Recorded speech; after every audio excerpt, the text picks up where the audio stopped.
Hey, what's up, YouTube? TeeGeeThree here, and I'm back, and I'm doing a Let's Play series, and all I got was stuff in a bonus chest. The year was 2013, and everything was looking up in the world. We got the amazing giant robot film Atlantic Rim, the city of Detroit filed for bankruptcy, Margaret Thatcher was finally burning in hell, and most importantly, after a pretty weak start, the Nintendo 3DS was finally gonna enter its golden age. Hello people, I'm Tommy, and having to live through the struggle that was the 3DS in 2012, I'd finally make my return on investment with the quality titles put out in 2013, such as... We got Tomodachi Life, A Link Between Worlds, Donkey Kong Country Returns 3D, and the rest of the world would finally be graced with Japan-only titles from 2012, such as Animal Crossing New Leaf, and a little niche game called Saved the Series. But all of that's for another day, because it's time to celebrate 10 years of Pokemon's jump to 3D, and the first games in the franchise 10-year-old me beat, Pokemon X and Y. We'll solely be playing Pokemon Y for this playthrough because I've been a devoted follower of Pokemon X for 10 years, and this will be my first run of Y. So let's explore the region of Kalos, turn up the speed, and talk about Pokemon X and Y. We are awakened in our sleep by none other than Professor Sycamore, the third hottest Pokemon professor in all the land. He introduces us to the world of Pokemon, lets us choose who we are, what we look like, and now we can enter the world of Pokemon. Speak to your mom, who is ranked 2 in hottest moms in the Pokemon games, and speak to your new friends. So we've got Serena, who if you play as the girl is replaced as Callum, Shauna, who is the closest thing you'll have to a rival with even a sliver of personality, and then we've got these two fucking jabronis over here, Tierno, a guy who likes to dance, and Trevor, who I'm surprised could even hear what anyone is saying with the giant light bulb he's got for hair.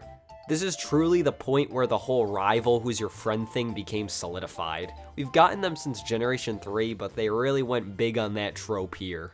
Anyway, we get to pick our first Pokemon, a Froakie named Kermit, learn how to catch Pokemon and get our second party member, Wendy the Bunnelby, and now we head off into the wild world of Pokemon France. Our first stop is Santalune Forest, and what a first impression. The music is amazing, and I love the ambience with the fletchlings chirping in the background, and we get our third party member, Caesar the Pansage. We then arrive in Santalune City, home of our first gym leader, Viola, who uses bug types, and after winning, we are rewarded with one of the biggest game changers in the Pokemon franchise, the new Experience Share. This item used to give XP to a single Pokemon of choice, whether they fought in battle or not. In X and Y and beyond, however, everyone gets the experience. This was quite a controversial change, and a leading point in the X and Y is too easy discussion, which, to their credit, isn't wrong. But now it's time for the Great Gap.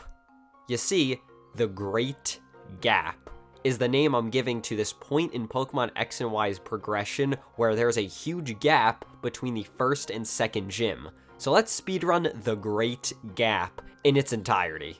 Arrive at Lumiose City, meet the professor, get fan service Kanto starter, and throw them in the box. Walk. Uh-oh, sleeping Snorlax, help capture a dog, get Pokeflute, fireworks, wake Snorlax, kill Snorlax, welcome to the team Tony the Krogunk, get up to the mountains, welcome to the team Drifloon named after the clown from Ace Attorney, go to Mountain Town, ride a Rhyhorn, first encounter with the big bad team Flayer, get Fossil, revive Fossil, welcome to the team Ingrid the Amora, walk more, and then finally make it to Silage City, fight Grant, who's actually a pretty tough fight and is the only difficulty spike in this game, and with that, so concludes the Great Gap.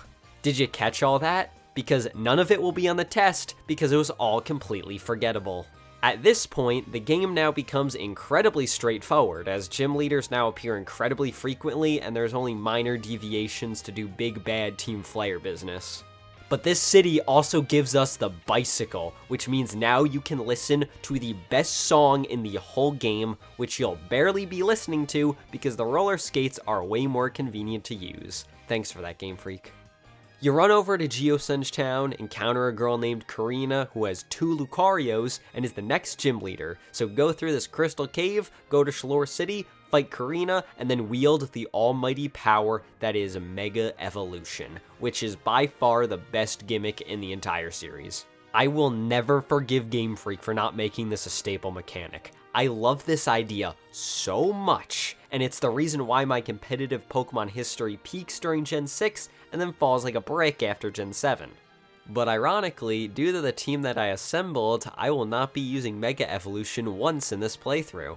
After this, it's now time to run through the game, and 4th Gym Leader Ramos is an absolute disgrace to the Grass type.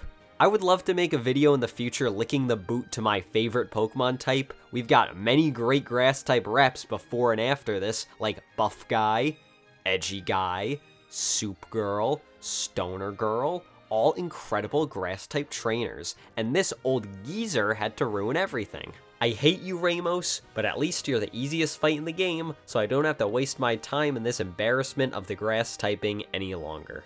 Now we go out to my favorite biome, the desert, fight Team Flare to restore power to Lumiose City, fight Clement, and have your buff bunny rip him apart.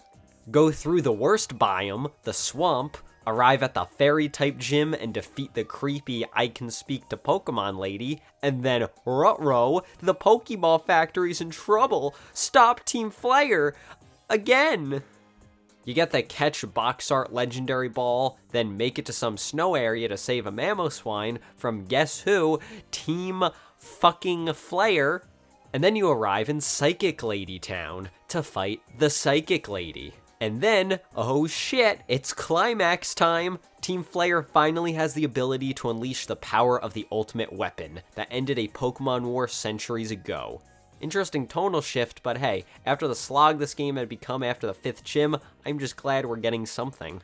Really tall guy named AZ had a Floette that died. He made the weapon so that the Floette can return to life. It succeeds and makes the two immortal, but the Floette leaves him after seeing all the Pokemon that died.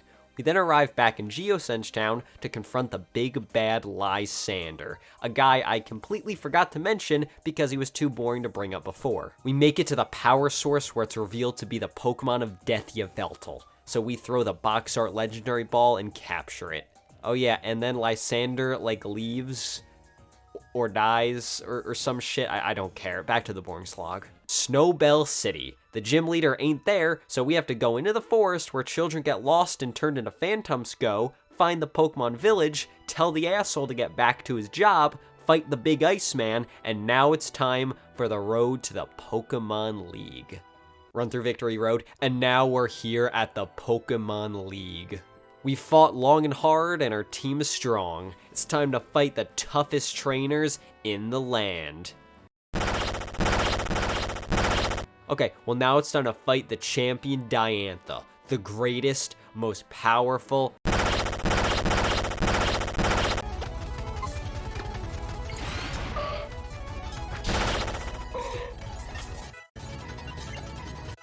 Yay, we did it! Ceremony for the brave trainers who fought Team Flare. Good job, Tierno. Fight AZ one last time, and hey, the Floette comes back, that's nice. And that's the story of Pokemon X and Y, and that story sure is something.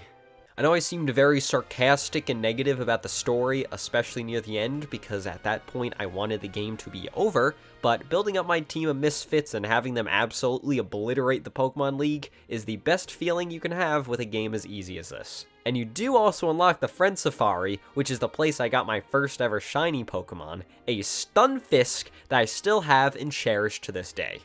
So, other than the brief stints of playing Pokemon Black 2 at a friend's house, Pokemon X and Y were my first Pokemon games. I love the inclusion of Mega Evolutions, the music is good as always, and 10-year-old me at least had a good time with them back in the day. But this certainly was not the best Pokemon game on the 3DS. Give it one more year and Game Freak will construct the last quality Pokemon games in the series, but that's a tale for another day. And that's Pokemon X and Y, games that I grew up with but personally don't think have aged the best after 10 years. But hey, if this review's got you down, look at it this way.